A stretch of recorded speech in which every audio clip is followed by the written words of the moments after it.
você tem que ter o teleatendimento que vai permitir que as pessoas... Porque pensa assim, nesse instante deve ter um médico parado lá no Rio Grande do Sul. E nesse instante aqui em São Paulo tem um monte de gente numa fila para um exame de, sei lá, cardiologista. Se você tem um aplicativo centralizando isso, você marca uma consulta com qualquer médico ao redor do Brasil.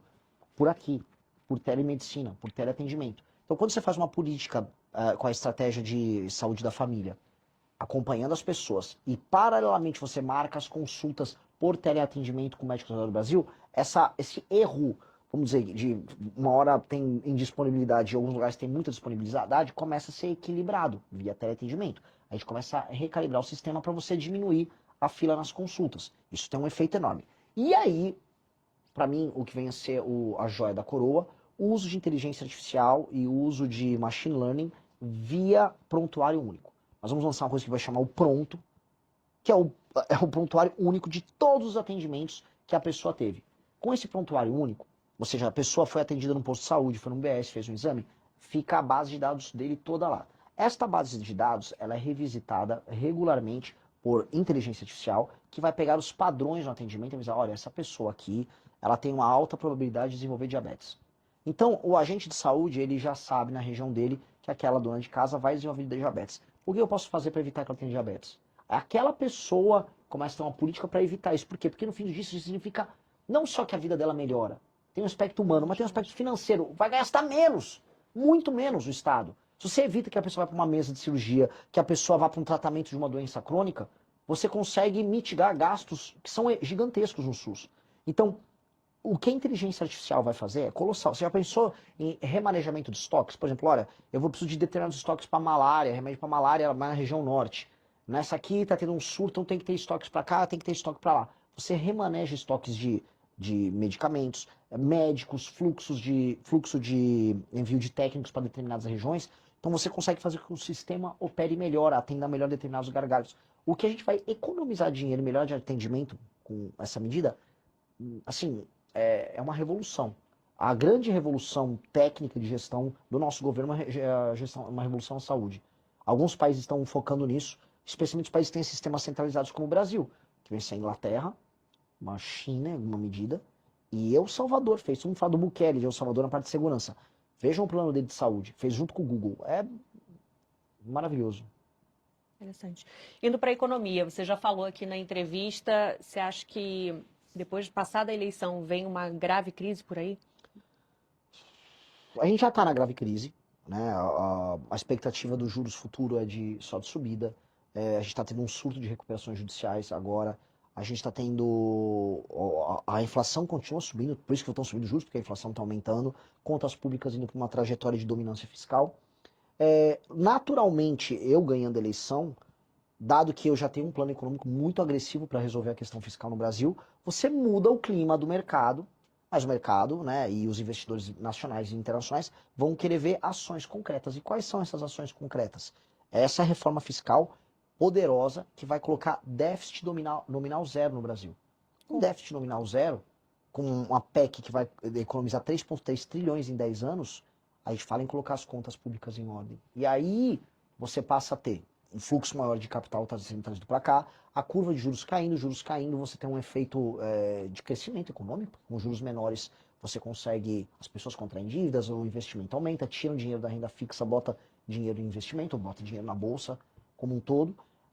Você consegue reduzir também as alíquotas de impostos em diversas áreas, abre o Brasil para o mundo, para você ter um regime mais competitivo, e aí, aí a gente sai dessa curva. Agora, em condições normais de temperatura e pressão, a manutenção do PT no poder é apenas desastre. A gente tem um governo Dilma vindo aí. Tanto que eu acho que as chances do Lula tomar um impeachment não são nem um pouco desprezíveis no novo mandato. Se eleito? Se reeleito. Você falou de reformas, além reforma da Previdência, reforma também de benefícios sociais, tudo teria que entrar no pacote. Tudo. Bolsa Família. Também. Passar pente fino no Bolsa Família. E eu tenho uma política do Bolsa Família para municípios não sustentáveis. Eu vou fazer frentes de trabalho nesses lugares. Frentes de trabalho urgentes. Eu vou dar um exemplo, cara. Eu fiz um trabalho social, foi desenvolvido pelo MBL, que chama Leve Postos. Eu fui numa cidade com baixíssima atividade produtiva. Juntamos uma comunidade com base no investimento próprio que a gente fez com doações da molecada nossa. A gente terraplanou, fez um poço, extraiu água de lá, e começou a plantar. Tá plantando agora coentro, plantando cheiro verde, porque nasce rápido e você consegue vender rápido. A gente já arrumou os clientes e aquela comunidade começa a se tornar autossustentável só produzindo na terra ao redor dela. A primeira coisa fácil para você gerar emprego simples, que tem uma mão de obra intensiva, é trabalhar com o que se chama de cinturão verde, que são os hortifrutos. Produto tomate, cebolinha, alface, couve, coentro, jiló. Nós temos que fazer essas frentes junto com o agro e frentes envolvendo infraestrutura em municípios que estão tomados por Bolsa Família. Urgente. Nós temos que recuperar a autoestima dessas pessoas e a cultura de trabalho delas que está sendo abandonada. Hoje, um menino ou uma menina, no interior do Ceará, a perspectiva dele é receber um benefício e talvez arrumar um bico. Mas você acha que essas pessoas, os beneficiados, também têm a mesma vontade? Precisam, vão ter. Se não tiver, vou fazer ter. É o seguinte, se você não aceitar trabalhar da frente de trabalho, você não vai receber o seu benefício. Você vai Ponto. condicionar, Lógico. porque hoje é algo contrário até, né? Se Lógico. você tiver renda, você não recebe. Assim, onde há emprego e a possibilidade de emprego, porque eu estou falando agora de lugares que não há emprego. Eu estou sendo, como é que eu posso colocar? A gente tem que ser muito humano para entender. No interiorzão do Nordeste, não tem atividade econômica. Não existe. Você sai de uma cidade para outra no Rio Grande do Norte, não tem caminhão passando. O que quer dizer isso? Não tem atividade econômica, não tem circulação de mercadoria. Você chega numa quarta-feira à tarde, numa cidadezinha de 3 mil habitantes no Rio Grande do Norte, tá um sujeito da minha idade parado numa cadeira, assim, na frente da casa dele, assim, ó, olhando pro vento. Isso não é vida. Então, há o lance, assim, pô, o cara recebeu o Bolsa Família e não quer trabalhar. Muitos casos assim, agro e comércio se ressentem demais. Dito isso, também tem a ausência de atividade econômica. Então, nós temos que começar a apertar essas cidades a terem atividade econômica.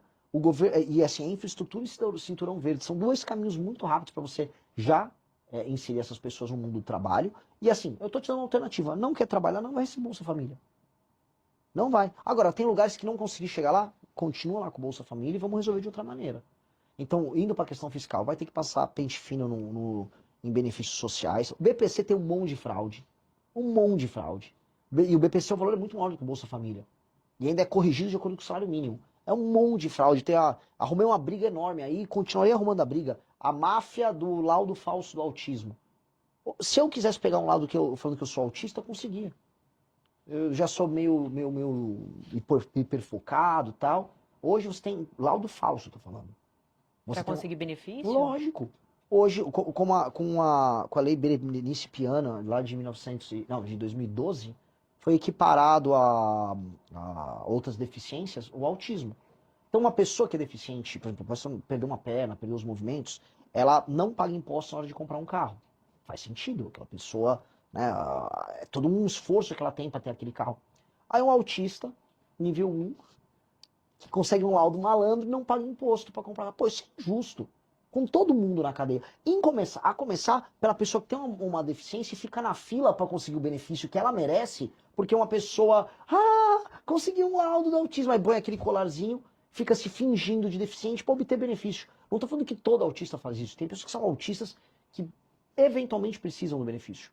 Agora, tem milhares e milhares de malandros que estão pegando o benefício. Sem estabelecer critérios ou gravidade. Vou passar o pente fino. Assim, se a pessoa ela não está inviabilizada, isso significa que ela precisa de suporte de outras pessoas para poder fazer as suas atividades básicas, ela não vai receber benefício. Não vai. Eu sou meio tímido. Tem uns influenciadores, eu juro pra você, eu dá raiva.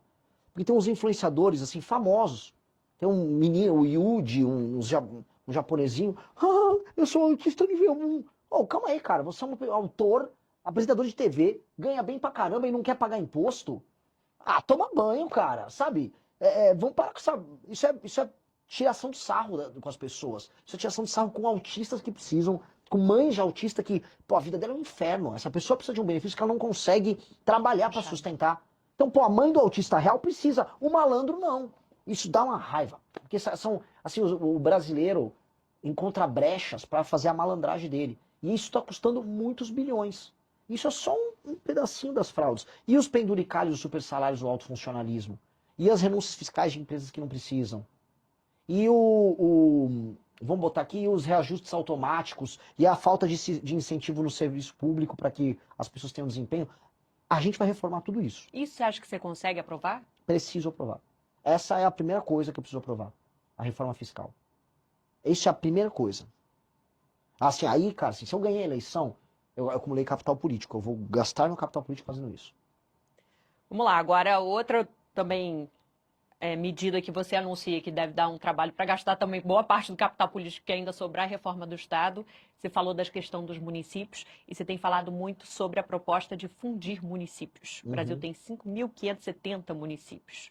Seria o que? Quase metade, tem menos de 10 mil habitantes, pouco menos da metade. A maior parte dos municípios brasileiros, eles têm um status de ente federativo e não cumpre o básico, que é ser minimamente sustentável do ponto de vista econômico.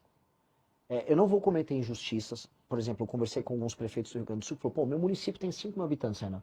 Mas assim, se a arrecadação ficasse no meu município teria dinheiro para tudo, porque é um município de cooperativas do agro, só que por conta da Lei Candir, que faz com que não haja tributação sobre o exportado, esses municípios ele não têm arrecadação. Agora, a população trabalha. Eu falei, seu município é um município, ele tem que continuar existindo.